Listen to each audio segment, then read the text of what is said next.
What in the hell's going on? What the hell is going on? What the hell is going on? I don't know what the hell he's talking about. You don't have to know what the hell is on it. What the hell's the matter with these guys? We don't know what's going on. What the hell's going on? Who in God's name knows what it's all about?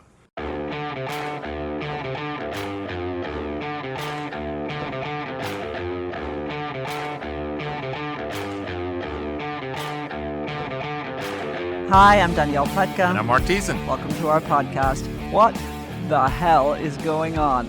Marc, what the hell is going on this week? What the hell is going on is we're just over a month into the Biden administration, and we are having our first podcast on the Biden foreign policy capitulations. Oh, my God. It's happening already with lightning speed. I've been super surprised. So, folks, national security is the sweet spot for me and Marc, and we've been pulled away from that over the last couple of years by all of the politics. And the pandemic. Oh, yes, I forgot. And the toilet paper shortage. We have pressing issues to talk about, Danny. So we're coming home this week, and what we are talking about is Nord Stream 2. We are talking about... What is Nord Stream 2, Danny? It is a very substantial Russian gas pipeline that will take from Russia, circumventing all of Eastern Europe, gas directly to Germany. Under the Baltic Sea. Under the Baltic Sea. Most of it is built. They've been building it for quite a long time. It is a hugely controversial project, and everybody will understand instantaneously why. So stop your eyes from glazing over. The reason is that it circumvents Ukraine, which has been a choke point for the export of Russian gas in recent years. What does that mean? It means that Ukraine loses any leverage it has over Russia. It means that Ukraine is even less important than it was heretofore to our European friends and allies who pretend to be friends of democracy and freedom. And it means that the Russians are going to have something close to a chokehold on the supply of energy to Western Europe. And not just Ukraine, but all of Eastern Europe is very concerned about this, because if the Russians can bypass Central Europe to get natural gas to the West, that means that if they wanted to, they could cut off energy supplies to Ukraine and to Poland and to the Baltic countries and other countries across the region. Without cutting off their supplies to Western Europe. And so they know that the Western Europeans really don't care all that much about Eastern Europe, and they just want their cheap gas. And so until now, if they wanted to cut off Eastern Europe, they had to cut off Western Europe, and that caused a big political problem for them. And now they'll be able to circumvent them. And so this gives Putin a huge, huge geopolitical win. So who stopped the Nord Stream 2 pipeline, Danny? Donald J. Trump. Thank you. And the Trump administration. And this is one of those truth is stranger than fiction stories. And what I mean by fiction, of course, is the mainstream media. You know, here was an administration that, for all popular reporting, kowtowed to Russia. Now, you and I made the case repeatedly, and some pretty straightforward journalists did as well, that the Trump administration was hugely tough on Russia. Yeah. But one of the things that we saw during the Trump administration was, as part of this perception that Trump was soft on Russia, there was all this legislation that came through the Congress that was supported by Republicans and supported by Democrats that was intended to really, really put Russia in the crosshairs. Sanctions here, sanctions there, sanctions everywhere. And lo and behold, what happens when Joe Biden becomes president? Marc? One of the upsides of the fact that Trump was not so attached to NATO was the fact that he was willing to pummel Germany over this pipeline and basically threaten that we're not just going to sanction the pipeline, we're going to sanction you. We are going to threaten German trade. We are going to threaten all these things if you build this pipeline, because he knew it was a bad idea. And basically construction on the pipeline stopped. In 2019, mind you. In 2019. And guess when it started? The week that Joe Biden came into office. And what has Joe Biden done about this? Nothing. They have a congressionally mandated report on the sanctions that they're imposing, and the Biden State Department announced that they had sanctioned a ship involved in the Nord Stream 2 pipeline. In this report to Congress, turned out the ship had been sanctioned by the Trump administration before they came into office, and they were supposed to, because the construction restarted under the law, they were supposed to impose new sanctions, and they haven't done it yet.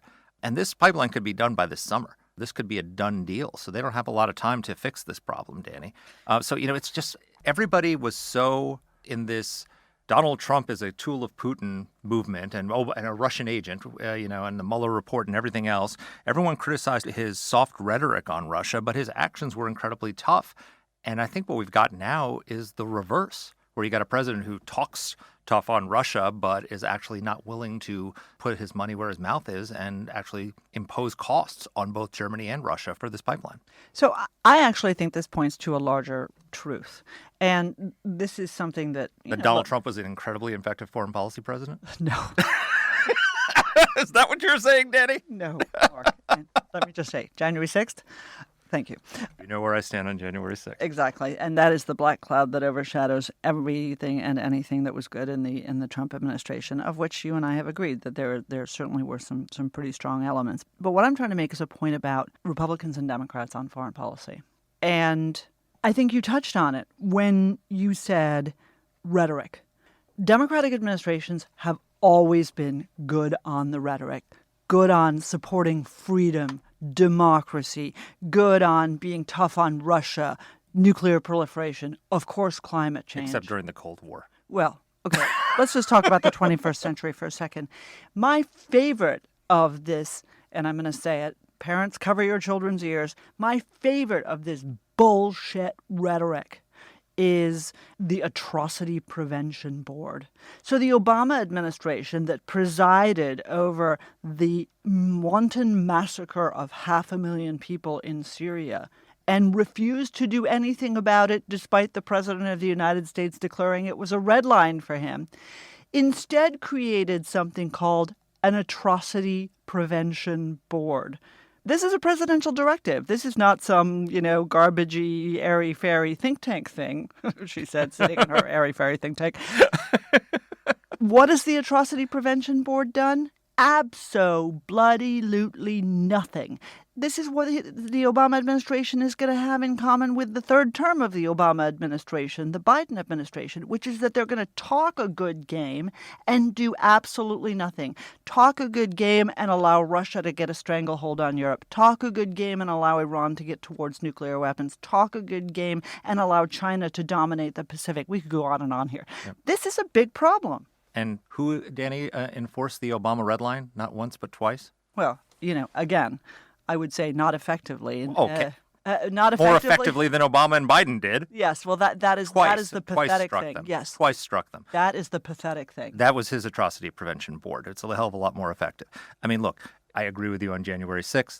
It doesn't erase the foreign policy accomplishments, and the contrast is still striking just a month into the administration. So anyway, we've got a great guest to talk about this, and I am particularly excited because many of you listeners don't know this, but Dany Pletka was born in Australia.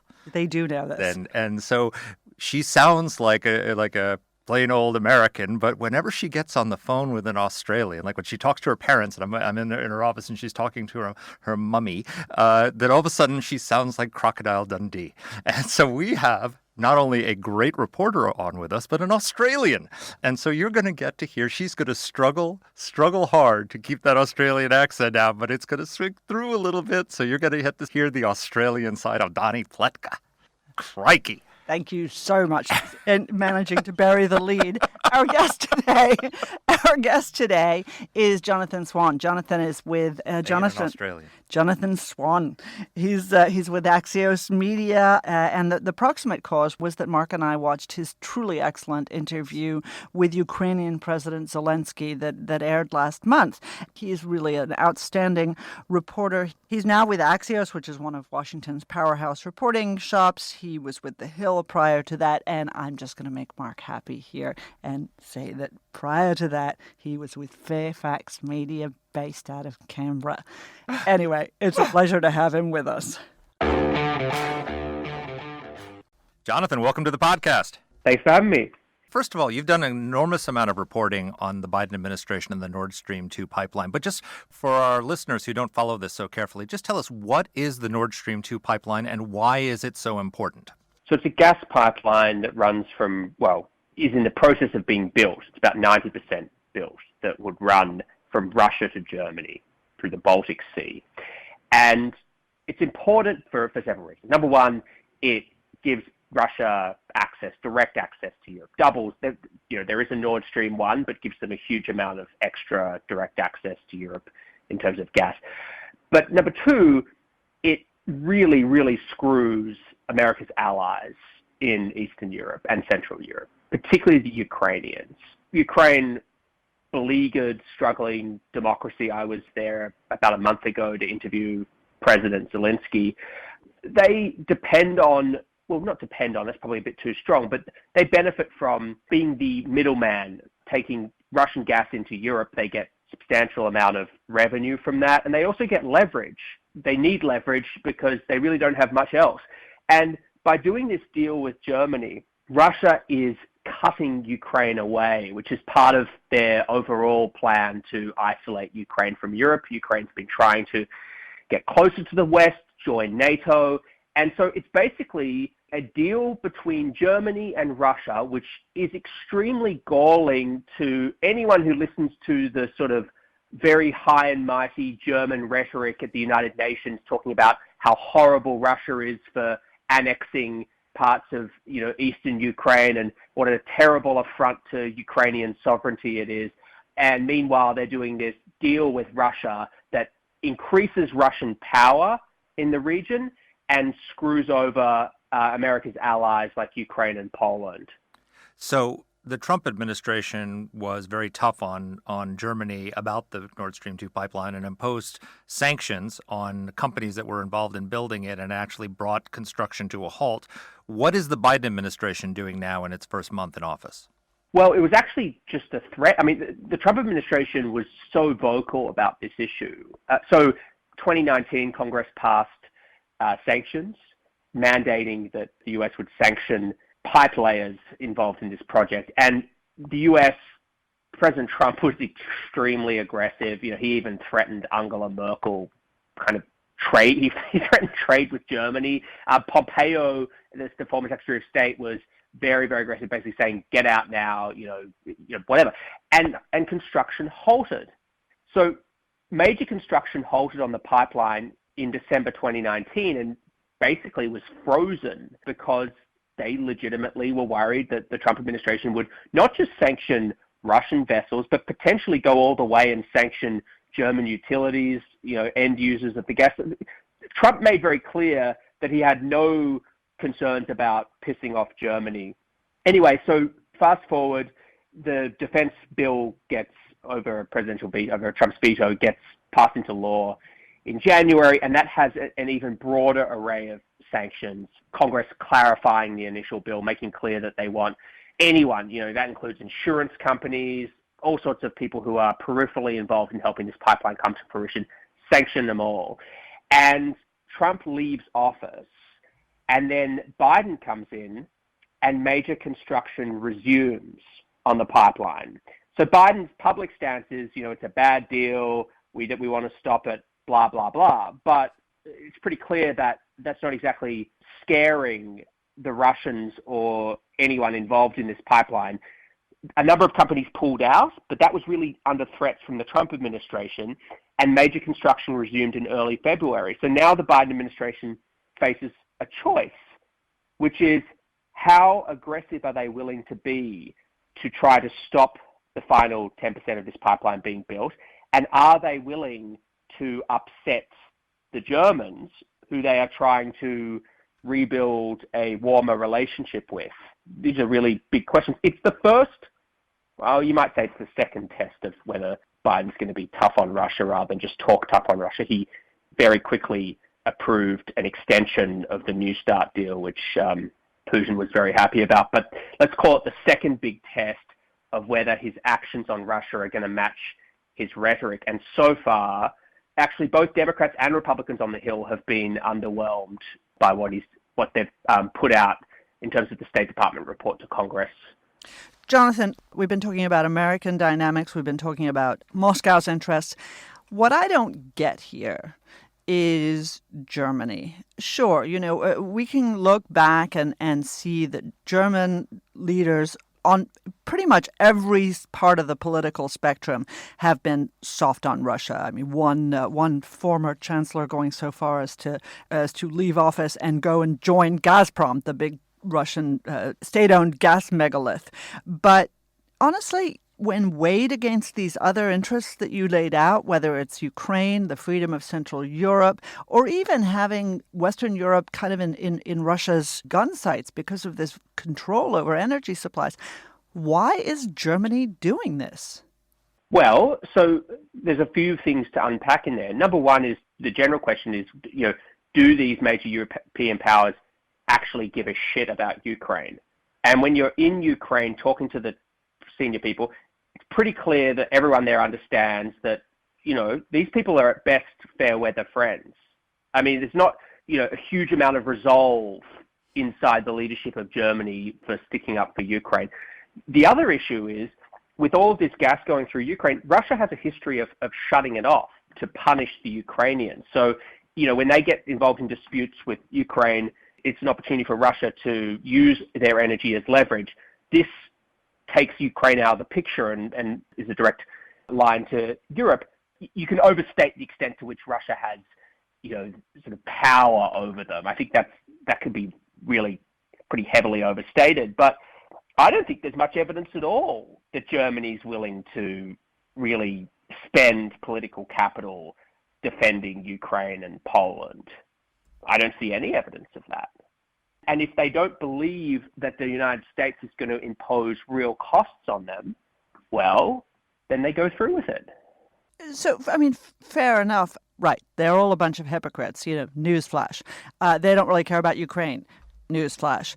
And even on the political side, wow, the Trump administration, which was supposedly in bed with Vladimir Putin and in some stories working for Vladimir Putin, actually was tougher on the Russians over this than the incoming Democrats are. Okay, those are all things that pretty much any honest person could see.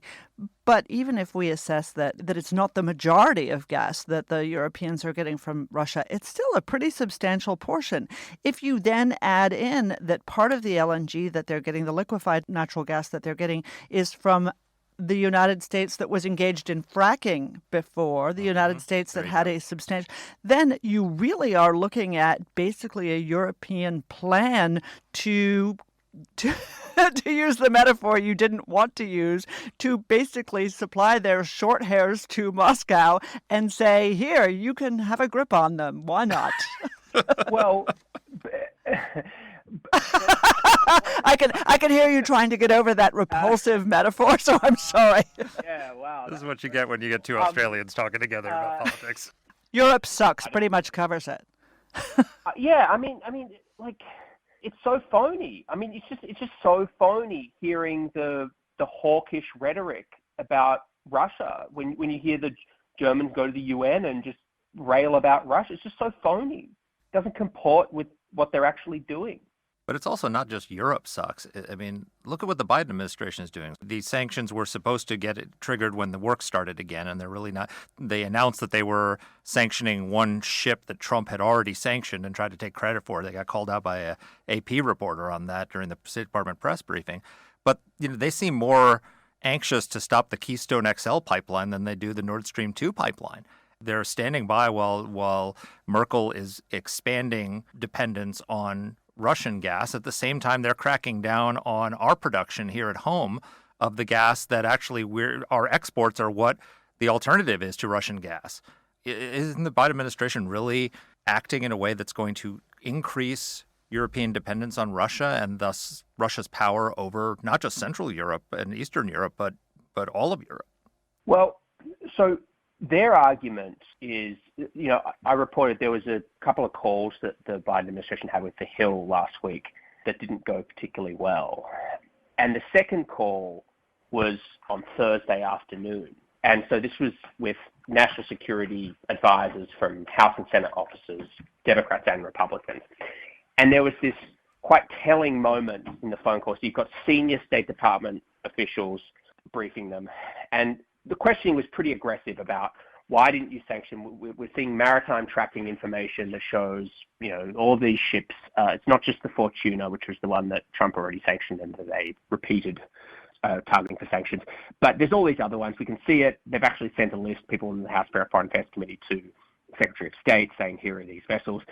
why aren't you mentioning them? And then there was this moment when one of the Republican national security aides on the call said, why haven't you sanctioned Nordstrom 2 AG, which is the company involved, like literally the company in charge of the operation of this pipeline?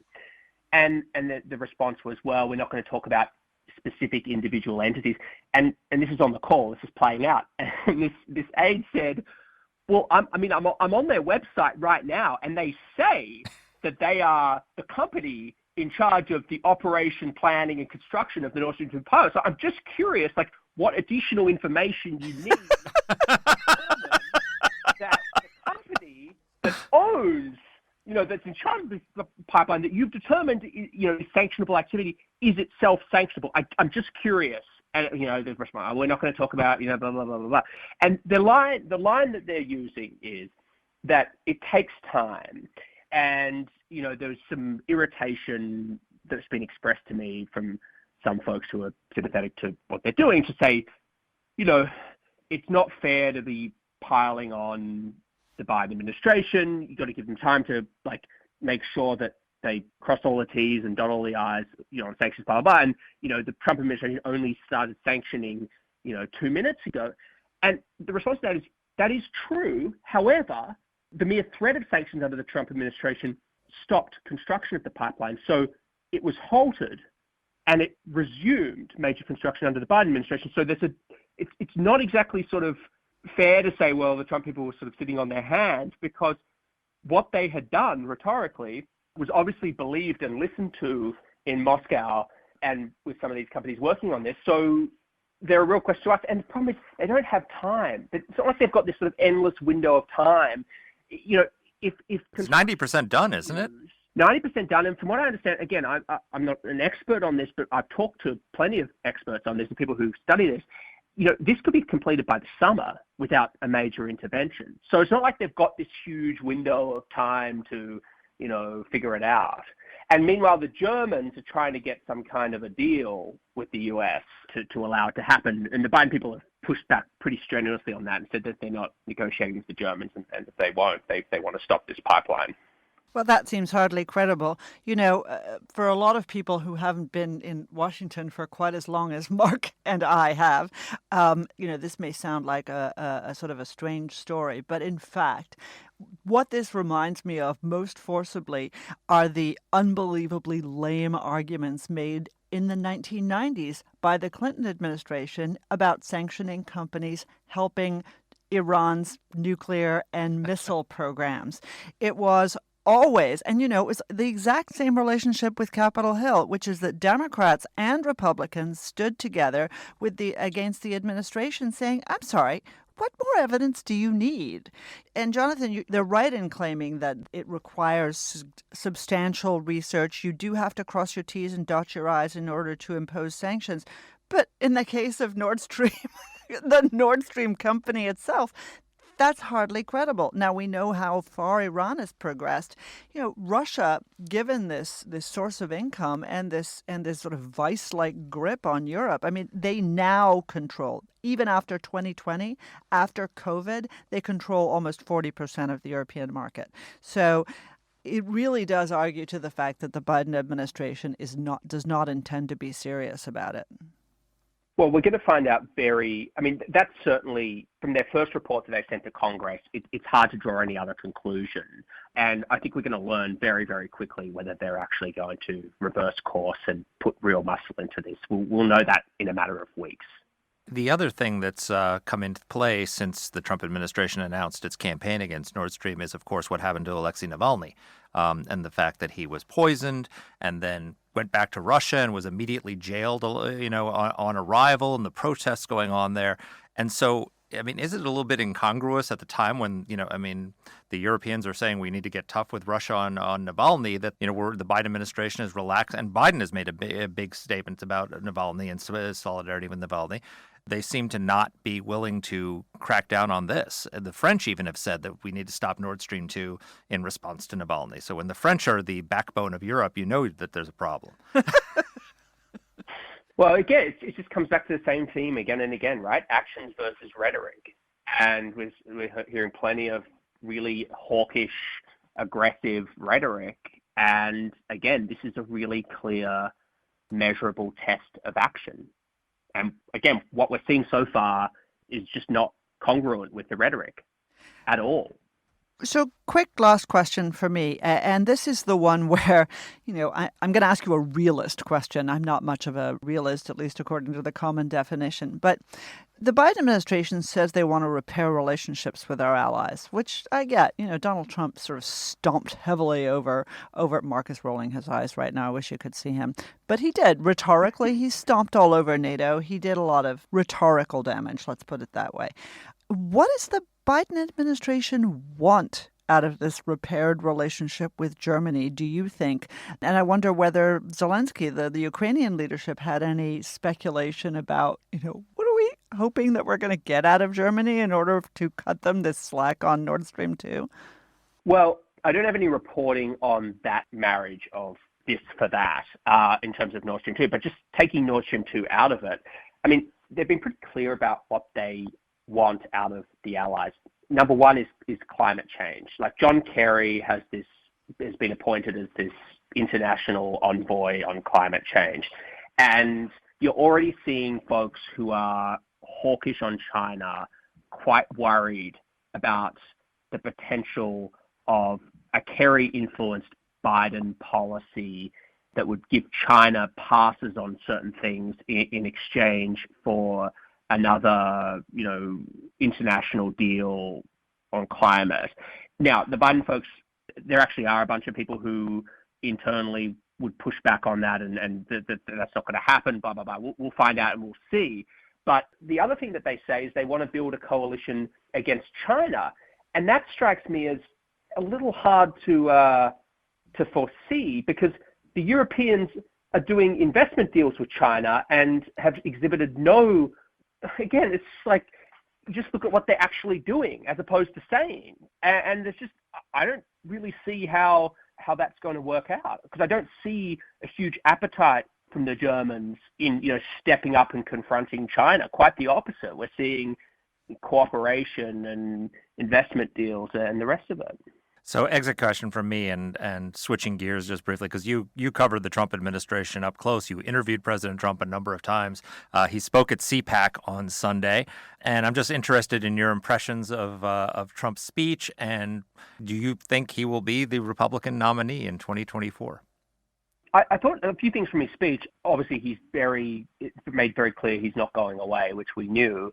Obviously, he singled out a list of Republicans who had voted to impeach him and convict him and sort of put a target on them. And it's pretty clear he's already endorsed one of his former aides to primary one of these folks, and I think he's going to get involved there. As for the content of his speech, I thought it was notable how heavily he focused on immigration.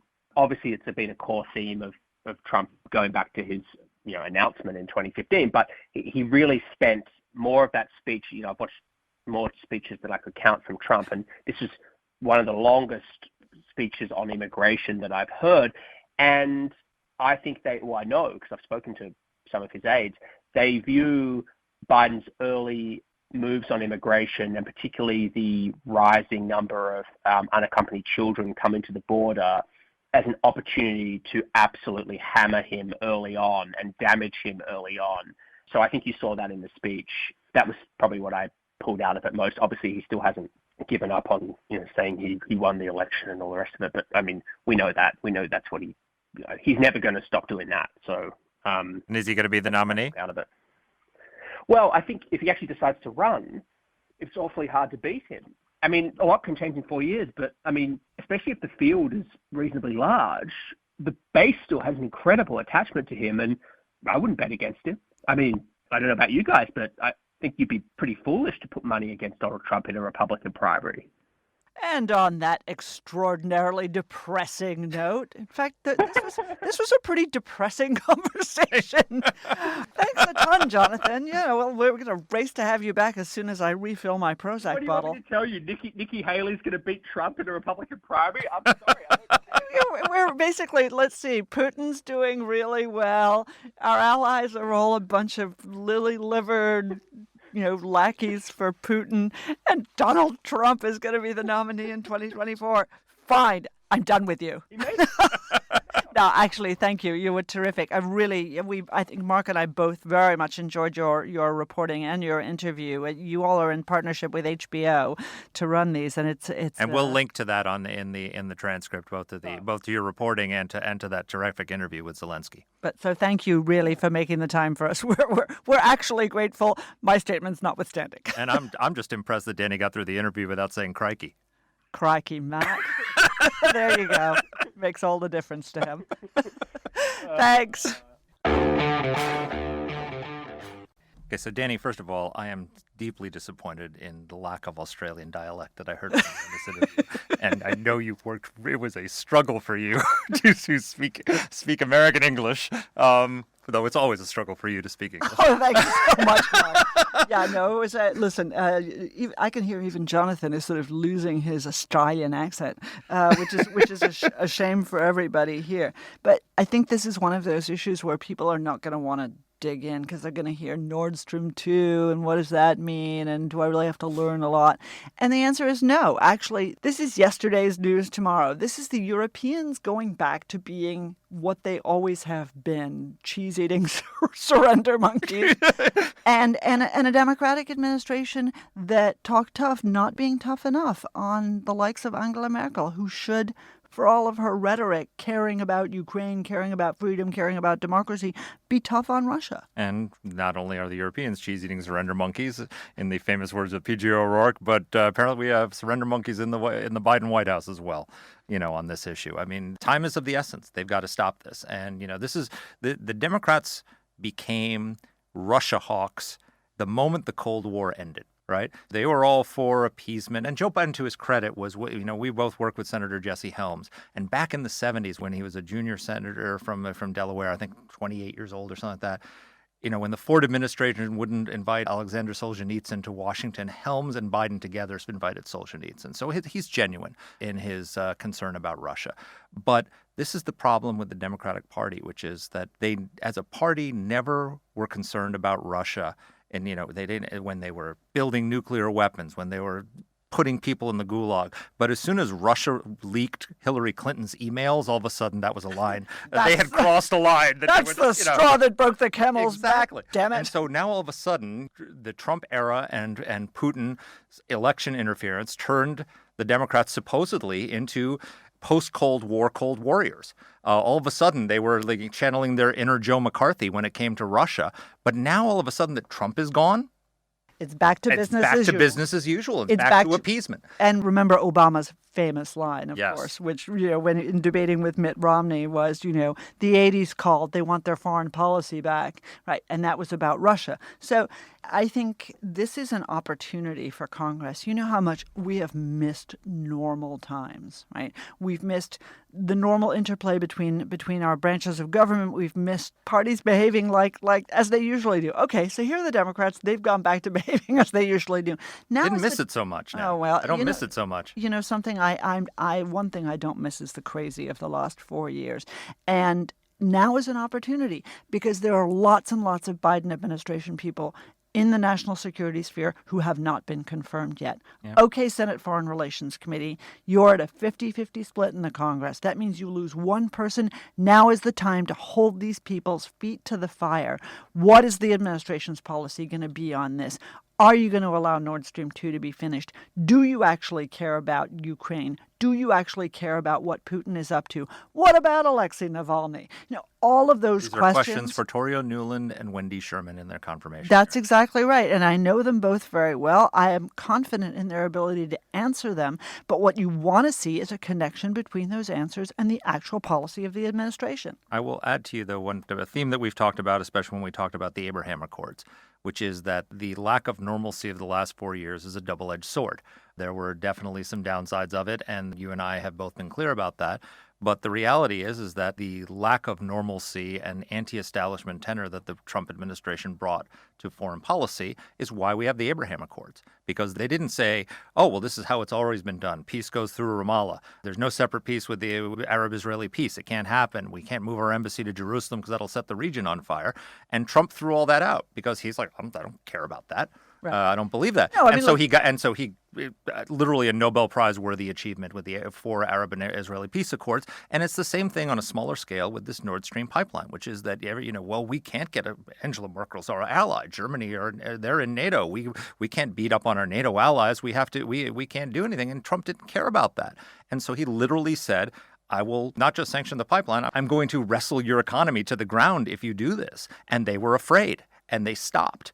And there is sometimes an advantage to having a disruptor for all the downsides of it. And I've been clear about where I stand on the downsides. There is an upside to having an outsider come in who is not tied to the conventional wisdom and is willing to break China in order to get real foreign policy accomplishments done. And this was an example where the Biden administration is reversing through inaction what the Trump administration accomplished, which was an important accomplishment. You give me the perfect segue to my question because of your Trump nostalgia. 4 weeks. 4 weeks is all it took, folks. 4 or 5 weeks.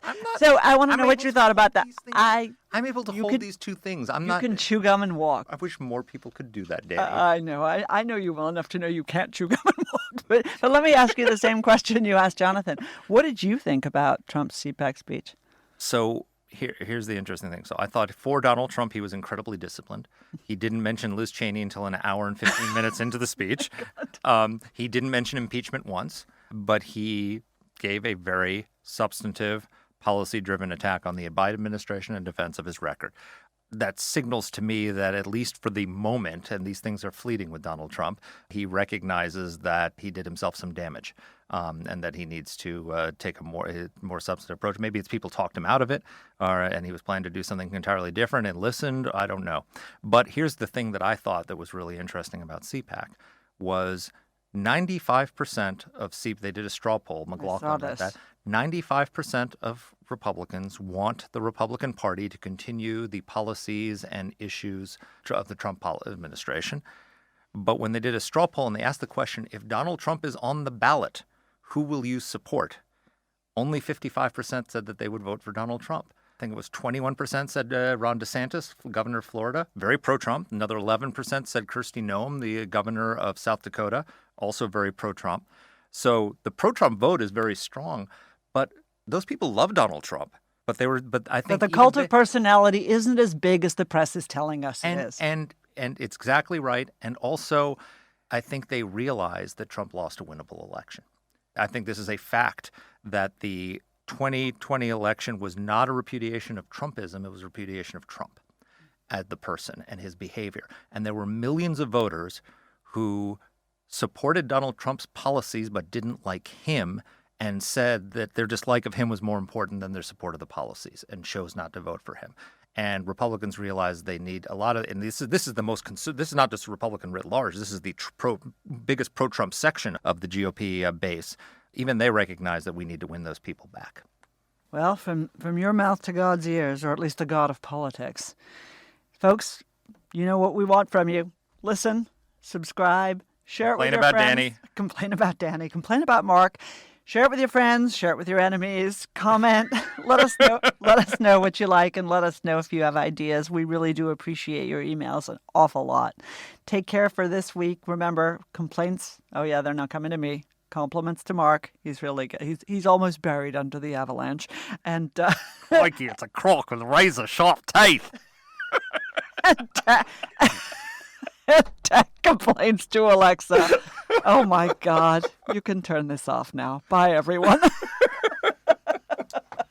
And our team here at AEI is Alexa Santry, Matt Weinset, Jen Moretta, and Macy Heath. Let us know what topics you'd like us to cover. You can get in touch with the show by emailing us at whatthehell@aei.org. Or you can reach us on Twitter. I'm at @dpletka. And I'm at Marc Thiessen. That's Marc with a C. Please rate and review the podcast. If you like the show, please subscribe, share it, comment on Apple Podcasts, or wherever you're listening to this. Thanks for listening.